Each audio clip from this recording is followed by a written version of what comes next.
Cette année 2022 sera peut-être l'année de tous les possibles. Et quand je dis tout, c'est peut-être le meilleur et c'est peut-être le pire. Ça te fait une belle jambe là pour comprendre ce qui va se passer.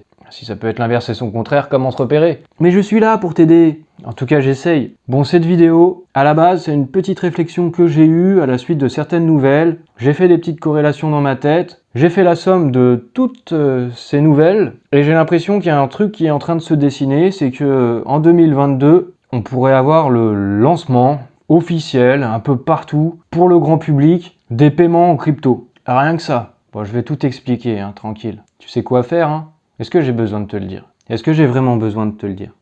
Oui? Eh ben tu t'abonnes, tu fais sonner la cloche. C'est toi la cloche. Et tu t'abonnes sur mes réseaux sociaux.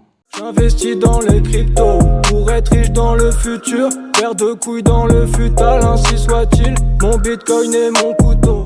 J'ai démarré une réflexion à la suite d'un tweet de Grégory Raymond sur la Banque centrale iranienne et le gouvernement qui ont donné leur accord aux entreprises pour réaliser des transactions internationales en crypto. Et je me suis dit que c'était pas une nouvelle anodine. Et je me suis souvenu des déclarations de Poutine il y a pas si longtemps. Et du coup j'ai développé toute une pensée, donc je vais te parler de tout ça. Bon, au passage, si t'as Twitter, hein, tu peux me suivre sur Twitter, Bitcoin Couteau. Et du coup, passons à cette nouvelle. En Iran, les paiements internationaux en Bitcoin, en crypto, vont être acceptés. Voilà, c'est reconnu officiellement comme un moyen de paiement pour les paiements internationaux. L'utilisation de systèmes de blockchain et de crypto-monnaies dans l'environnement commercial international. Les crypto-monnaies peuvent être un moyen de transférer le paiement de l'exportateur à l'importateur de marchandises. Et c'est le vice-ministre iranien de l'industrie et du commerce qui a dit ça. Et c'est sûrement pour contourner les embargos et les sanctions internationales qui empêchent l'Iran de faire du commerce international. Et donc moi je me suis souvenu des propos de Poutine. Paiements internationaux, bah ça a fait tilt. Parce qu'en octobre dernier, Poutine a parlé un petit peu de crypto et de Bitcoin. Il a dit je crois qu'elles ont de la valeur, elles ont le droit d'exister et peuvent être utilisées comme moyen de paiement. Et il a été interrogé sur le fait que le Bitcoin, que les cryptos puissent être utilisés pour signer des contrats pétroliers. Parce que le pétrole, cette énergie, bah c'est acheté, c'est vendu, c'est importé, c'est exporté. Mais la monnaie qui est utilisée pour faire ce commerce international, c'est le dollar, c'est le pétrodollar, c'est l'hégémonie du dollar. Étant encore jusqu'à aujourd'hui la première puissance mondiale, les États-Unis, même si bon, on peut avoir tendance à penser que maintenant c'est la Chine, bah les États-Unis ont pu imposer leur monnaie comme moyen de paiement pour les transactions internationales. Et cette annonce de l'Iran qui légalise le Bitcoin pour les transactions internationales, c'est peut-être le début de quelque chose qui est remis en question. Quand Poutine a fait ses déclarations au sujet du Bitcoin, c'était pour CNBC. Et CNBC, c'est un média états-unien qui parle de nouvelles économiques. Mais donc quand Poutine parle de nouvelles économiques dans un média états-unien, bah il s'adresse aux États-Unis. Il a déclaré qu'il était encore trop tôt pour en parler, mais que les crypto-monnaies étaient parfaites pour transférer des fonds d'un endroit à l'autre de la planète. Il a par contre nuancé en disant pour le commerce international, et c'était en octobre dernier, et encore plus pour les commerces sensibles de ressources énergétiques, donc du pétrole, bah à son avis c'est encore trop prématuré, il est trop tôt pour parler de l'utilisation des crypto-monnaies. Il a dit qu'il était trop tôt, c'était en octobre, mais donc en janvier, l'Iran accepte les paiements internationaux en Bitcoin et en crypto-monnaie. Donc en octobre il était peut-être encore trop tôt, mais maintenant c'est en train de se faire. Et l'Iran et la Russie sont des partenaires commerciaux. Alors finalement à ce moment-là, est-ce que Poutine n'était pas déjà en train d'annoncer quelque chose en fait, qui était en train de venir, peut-être sur cette année 2022? Et ce truc à venir, c'est les paiements en crypto, de toutes sortes. Là c'est pour le commerce international, bah ça a commencé du coup de fait, c'est plus de la spéculation, c'est concret. Mais il y a eu aussi récemment par exemple Elrond qui a racheté Utrust et qui est devenu le leader mondial des paiements en crypto. J'en ai déjà parlé sur ma chaîne, donc je vais pas détailler. Donc voilà, là c'est Elrond avec Utrust, mais il y en a d'autres qui se positionnent, comme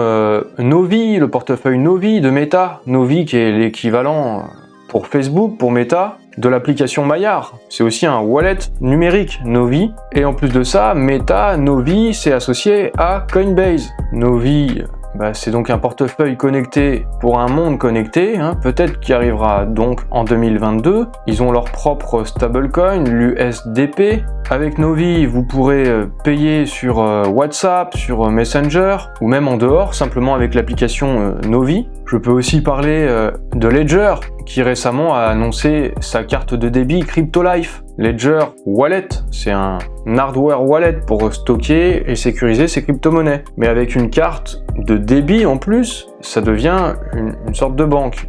Et avec la carte, on va pouvoir payer un peu partout avec cette carte, dans tous les commerces. Mais c'est la même chose, il n'y a pas que Ledger, il y a aussi Zengo, qui est aussi une solution de sécurisation, c'est un wallet sur lequel on peut aussi acheter des crypto-monnaies. Je vais faire une vidéo normalement aussi sur Zengo. Et ils ont aussi ils lancent, elle n'est pas encore arrivée, leur carte Visa également, comme Ledger. Je peux aussi parler de Crypto.com, puisque sur Crypto.com, également, il y a une carte pour payer avec ses cryptos dans n'importe quel commerce. Il y a la carte Visa aussi de Binance, c'est le même topo. Ou sur Bitpanda, pareil, ils ont leur carte. Donc tout ça, ça concerne le paiement en crypto-monnaie. Il y a le paiement pour les nations, le commerce international, et il y a le paiement en crypto pour le grand public. Pour vous, pour moi, pour ta tata, pour ton tonton, pour tout le monde.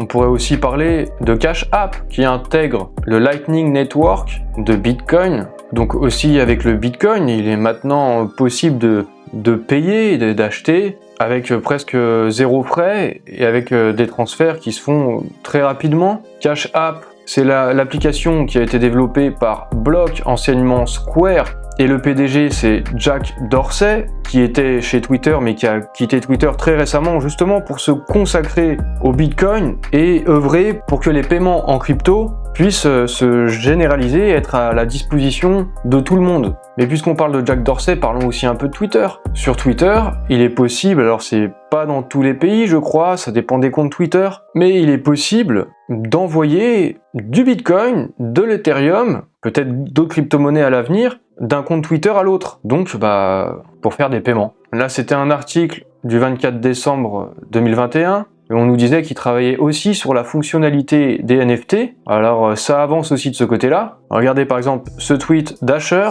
qui nous dit qu'effectivement Twitter poursuit son chemin dans l'intégration de crypto et de NFT. Regardez ces tweets-là, en fait ça parle d'un screenshot, donc c'est confirmé par Justin Taylor, qui est le directeur produit, le chef de produit marketing de Twitter. Et regardez du coup le screenshot en question, Twitter que l'on peut connecter à un wallet. Donc il y a un portefeuille numérique, un portefeuille de crypto-monnaie. Donc on a Meta, un Facebook, on a Twitter, donc les réseaux sociaux vont permettre ça. Ça commence à faire gros dans tout ça. Mais c'est même pas fini, il y a Visa et Consensus qui eux s'attaquent au secteur des crypto-monnaies de banques centrales et ils sont en train de consulter les banques centrales autour du monde pour travailler avec eux sur ces crypto-monnaies de banques centrales.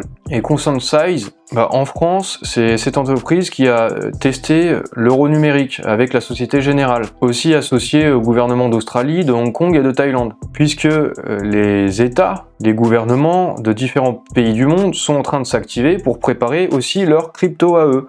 Donc les crypto-monnaies de banque centrale sont également en plein boom. Et évidemment, ce sera pour payer, donc ça concerne le paiement crypto. Et les crypto-monnaies de banque centrale, ça nous ramène au FMI qui souhaite une régulation globale, donc mondiale, qui soit coordonnée partout sur la planète. Et cette régulation, c'est pas forcément une interdiction, j'ai même l'impression que c'est plutôt déployer un cadre légal et de savoir qui va faire quoi. Mais en tout cas, les entreprises sont déjà là, sont déjà prêtes, et même les gouvernements sont en train de s'activer. Et donc en fait, en 2022, et voilà toute ma réflexion, j'ai l'impression que ça pourrait être l'année, en tout cas, ce sera un sujet au cours de cette année, le paiement crypto. Je pense que ça risque d'être une grosse tendance. Comme on a pu avoir d'une autre manière encore, mais la tendance des NFT, la tendance des métaverses ou de la finance décentralisée, c'est un peu tout ça ensemble qui va forcer et qui nous amène à ça, à venir sur l'année 2022, je pense, pas mal, mais peut-être aussi en 2023, les paiements en crypto-monnaie. Bon alors, est-ce que c'est la grande année où le grand public va pouvoir payer en crypto-monnaie, va y avoir accès de manière simplifiée, disponible pour tous en quelques clics sur son smartphone? sur WhatsApp, sur Messenger, sur Maillard hein, aussi, sur Twitter, sur partout en fait. Et puis les crypto-monnaies de banque centrale, eux aussi ils s'activent et ils sont pas trop chauds que le Bitcoin se développe, que les cryptos autres que la leur se développent, sont pas très chauds. Et il y a la régulation du coup qui va venir en fait faire le ménage au milieu de tout ça. Parce que là en fait il y a plein de tendances, il y a plein d'acteurs et je pense que la régulation ça va venir mettre de l'ordre. Donc possible que ce soit là cette année en 2022, mais je pense que ce sera pas beaucoup plus tard, 2023 peut-être. Donc voilà, là rien de tout ça n'est sûr. C'est plus, prends ça comme de la réflexion, de la matière. Moi, je m'interroge avec tout ça, si ça peut nourrir ta réflexion aussi. Hein, plus on en sait, mieux on s'en sortira. C'est le moment de t'abonner, c'est le moment de me suivre sur les réseaux sociaux, etc., etc., etc. Mais tu es libre, tu fais ce que tu veux. Enfin, ça c'est vite dit. On va dire que tu es libre sur ma chaîne. Ça c'est marrant ça. Les chaînes, c'est plus l'esclavage d'habitude. Oh laisse tomber, les blagues de merde.